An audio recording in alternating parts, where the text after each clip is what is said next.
everyone, hope all of you are doing fine. So today I'm going to make some lovely lamb stir fry with mixed stir fry veggies and lotus root. So stay tuned, watch and enjoy, and also subscribe to my YouTube channel for more lovely videos and recipes. Take care. Bye. I've got 200 grams of lotus root. So if you're in Australia, you might get it at Coles supermarket. So I got it from Coles supermarket. To that I put 1 tablespoon of corn flour. I'm going to season it with a little bit of salt. Now I'm going to combine it. So see, nice lovely lotus root. There are different ways how people make it. Some people boil it, some people fry it. So because I'm doing a stir fry dish, I'm going to fry it. So that way it'll be nice, crunchy and dehydrated.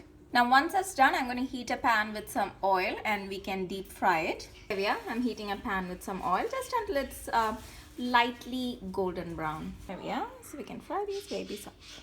Let it fry away nicely. See, it's nicely frying up. Right everyone, so see this. So we want it to be this nice light sort of a color, browny color. So it's nice and crunchy. It's so tasty. Oh my god, I love it. I'm just going to eat it like this. It's so good, super. But obviously we're making the stir fry. I'm going to stop eating this and quickly do up the other batches. It tastes like chena. Chena is a Malayalam word. I think it means yam in English. I think, not absolutely sure. But it does taste like this thing called chena. So in Malayalam we call it chena. I'm pretty sure it might be yam in English, but it tastes very similar to that. Do try lotus root. Just, you know, it's so simple. Just fry it up like this, taste it, you will love it. So here's my last batch frying up. So I don't want it too brown, so I'm just going to take it off the heat now. Right, so here's our lotus root, nice, lovely and ready, fried up. So all that's left to do is stir fry it along with the rest of the ingredients. So now I'll get to the lamb. Everyone, so yeah, I've got about 450 grams of diced lamb. So I'm going to put 1 tablespoon of arrowroot or tapioca flour into that. If you have corn flour, just use 1 tablespoon of corn flour. I've literally run out of corn flour, so I have no other option at the moment because I'm too lazy to go to the shops just to get corn flour. So I'm going to add 1 tablespoon of the arrowroot tapioca flour, and then we can season it with a little bit of salt. We can do the same thing that we did with our lotus root. So combine it together and fry it up. Again, the reason I'm frying it is because I want it to be nice and dehydrated because I'm making a stir fry dish. So, you know, I want all the water content to come out of it.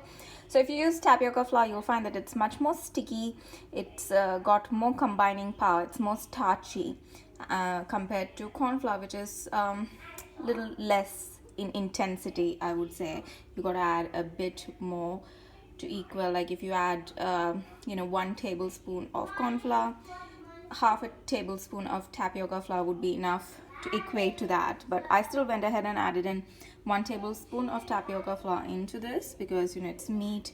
I want it nicely to have this combining agent to hold on to it, you know, just a coating, a good coating. That's what I should say, not combining agent. What am I saying? All right, so we're going to fry this. You batter fry something, or you know, you dip it into egg, milk, and or milk, egg, however you do it, and then you dip it into plain flour, right? So if you have none of these, like tapioca flour or corn flour, you can even try plain flour. I don't know in terms of taste difference, like how much of a difference it would make, but basically the idea is just that I want it nicely fried up, you know, for the stir fry. And also I would like it to have a coating around it, like a light sort of a coating around it, because that will add to the depth of the meat, you know. So yeah, well, if you know what I mean. I'm not sure what I'm trying to say. It's not coming out properly in words today, so I better stop blabbering too much. But yeah, because if it has a coating rather than the sauces sliding off the meat, it will help the sauces of the stir fry hold on to it, you know, to the coating and the meat, and nicely infuse. So I think that, I don't know, I just prefer it this way. It gives a nice texture to the meat but some people might, it's up to personal preference. Some of you might like it just fried bare without this coating, but you know, again, comes down to personal preference, what sort of texture you like in your dish. So that's why I just added in this extra element, if that makes sense. Phew, after a lot of talking, we are getting somewhere. Let's fry these up. Same thing, heating a pan with oil, and they're ready to be fried up. Obviously, as you all know, I'm not a proper, like, you know, like, I'm just a home cook, you know, I'm not a professional chef or anything. So I basically just share with you guys what I cook at home in order to help some of you out there, inspire some of you out there, because it's my passion. And you know, so some of you might get inspired by some of the tasty dishes that I cook up. So yeah, I just share these in the hopes of that. So we're waiting for the oil to get nice and hot, and we can start putting these into the pan and frying them up. Yeah, I put the lamb into this frying pan with oil, and we are frying it up. So I like this tapioca flour. It's nicely coated the meat. It's just a light coating that we gave it. See? Once it's nicely fried and turns into this browny color, we can take it off the heat. Here we are. Look at these lovely babies, everyone. Look at this lovely fried lamb. So see, it's still got that outer sort of a sticky coating. So the sauces that we use for the stir fry will have something to hold on to, you know, and wrap around the meat. So nice and lovely, isn't it? So it's nicely frying away. That's the last batch. So look at this, everyone. So that's how it is inside our fried lamb. Nicely cooked. I get to taste everything because I'm cooking it. It's got a little nice crunchiness on the outside of the batter. So buttery, it was so good. Do try it, do try it. So it's really nice and juicy, everyone. So see? So I fried up all the lamb pieces. So that's a lovely lotus root. So next we can make the sauce for the stir fry.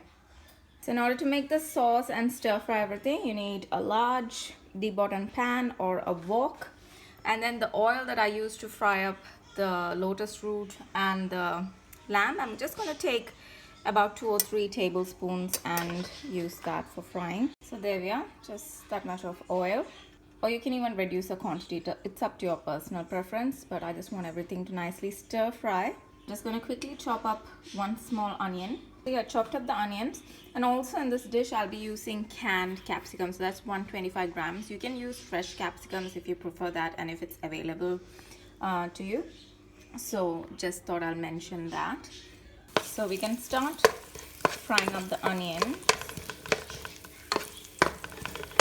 Once it's translucent, we can start adding in the ingredients in order to make the sauce. There we are. So the onions have started turning translucent, so we can add in the ingredients for the sauce. Just lower the heat, I don't want it to get burned. We can add in 1 tablespoon of sesame oil. So sesame oil. 1 tablespoon of green chili sauce. So it depends on how spicy you want it. If you don't want it too spicy, just add half tablespoon. Half tablespoon of Maggi seasoning. So it's a Maggi seasoning. 1 tablespoon of brown vinegar.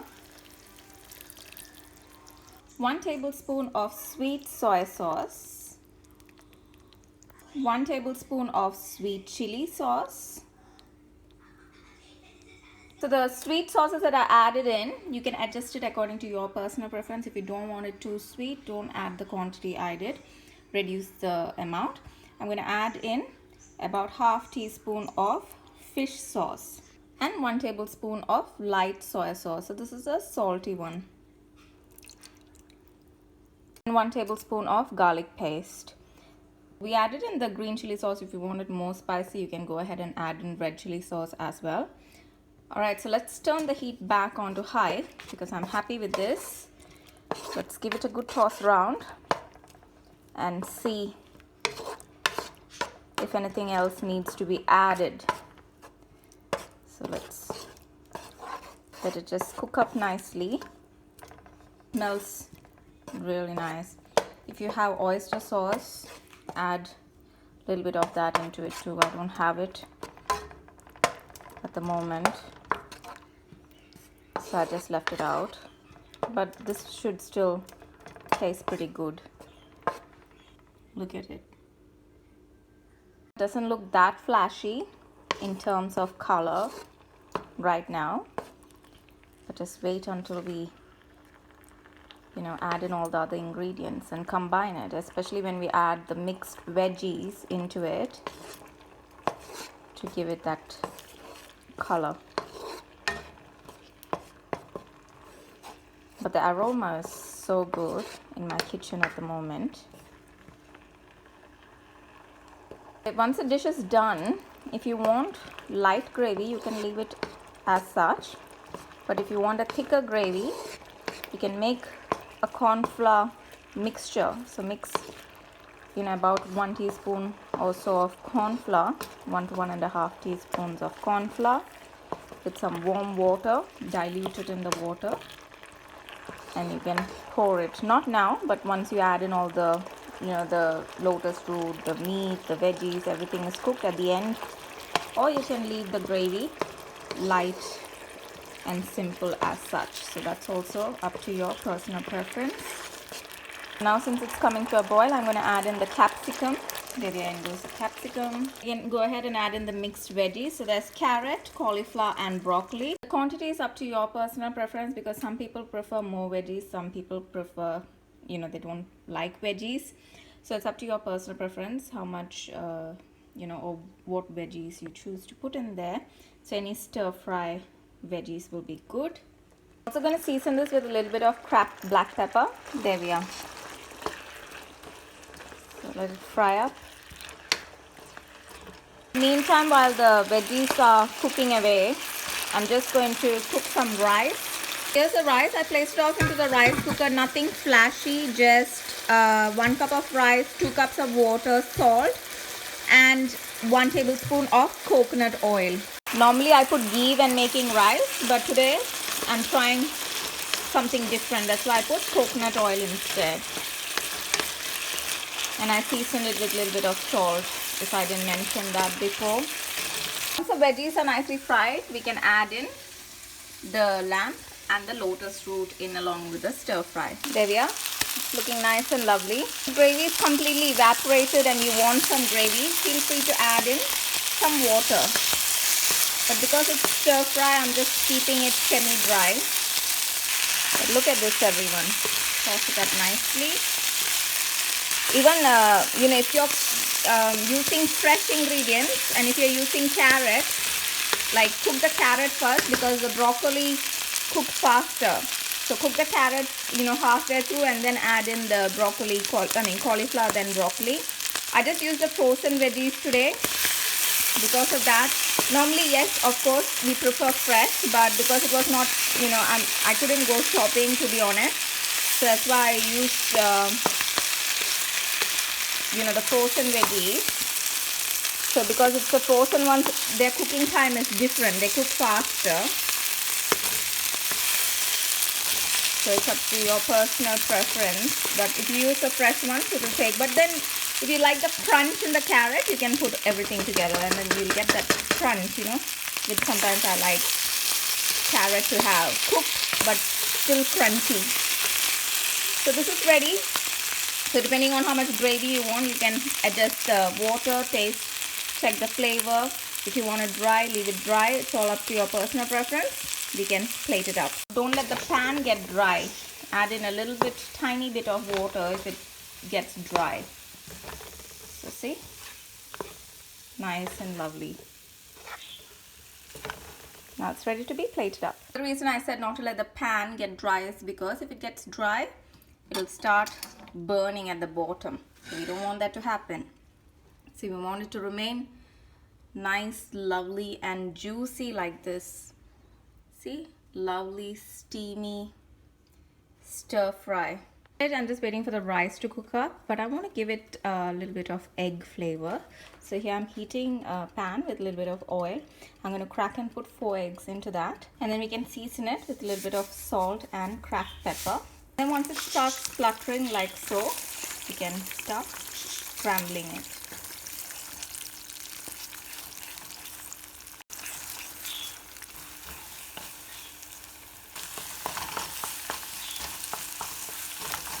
There we are, nicely done. Now we can take it off the heat. Rice is cooked, so we can put it off in along with the rice and combine it. Okay everyone, so look at our rice, nice and lovely. So we can just combine it along with the egg nicely. There we are, it's nice, lovely and ready. So now we can plate it up. You can see nice and steamy, the long rice grains. And here it is everyone, so look at it, nice, lovely and steamy. Our eggy rice and our stir fry. So nice and lovely, isn't it everyone? Look at this, my god, it's looking so divine. And the eggy rice. Already dug into these babies, so you can see the lotus root, it's nice and crunchy, crispy. It's infused with that lovely sauce flavors.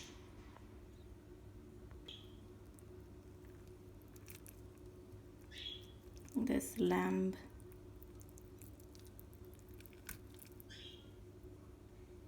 Look at it everyone. How divine is that?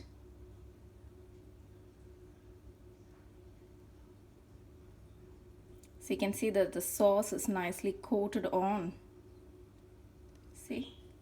Nicely flavored. So it's just divine even without tasting it, but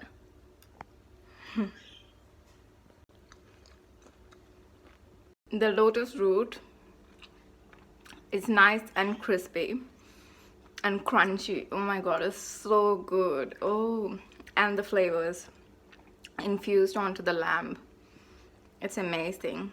And also, like I said, you know, some people would like it to have a lot of gravy. Some people might like it to have semi-dry gravy, and some people might just like it stir-fried without any gravy at all, with all the gravies infused onto the veggies and the meat or seafood, whatever you use for your stir fry.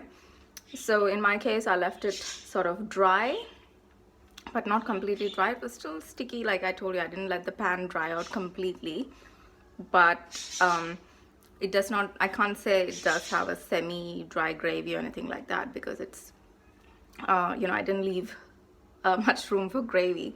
So if you want to leave a little bit of gravy, that's also up to your personal preference, if you want it like a semi-dry curry sort of thing. So this is a stir fry, and hence I left it like this. So I'll just quickly show you. So if you add a little bit of water into it, it will turn into a curry like this. And for that, you'll have to adjust the flavors and the salt. So maybe if you make it too dry, the flavors would be too overpowering.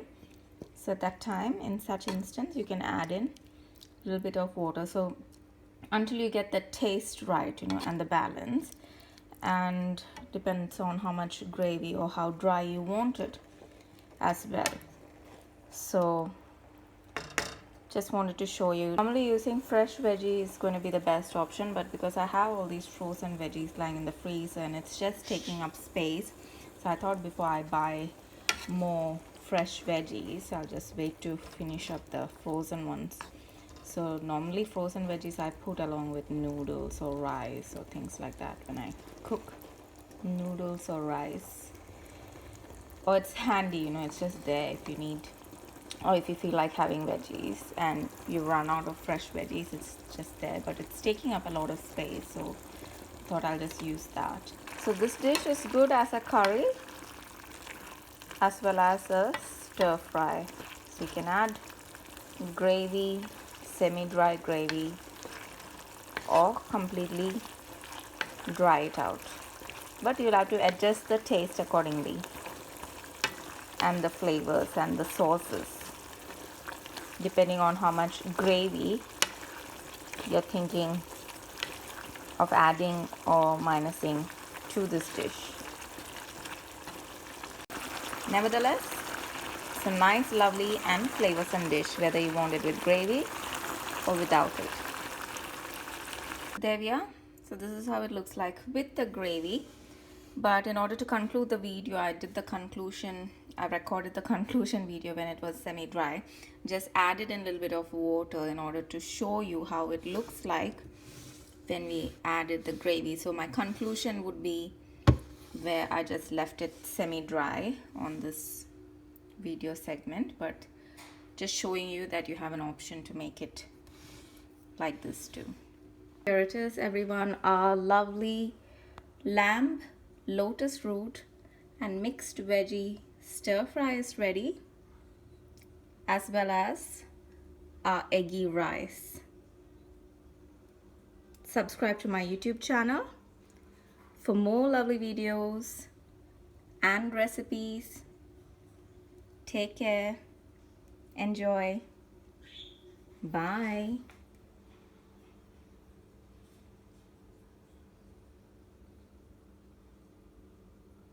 Hope all of you enjoyed this video. Subscribe to my YouTube channel for more lovely videos and recipes. Take care. Bye.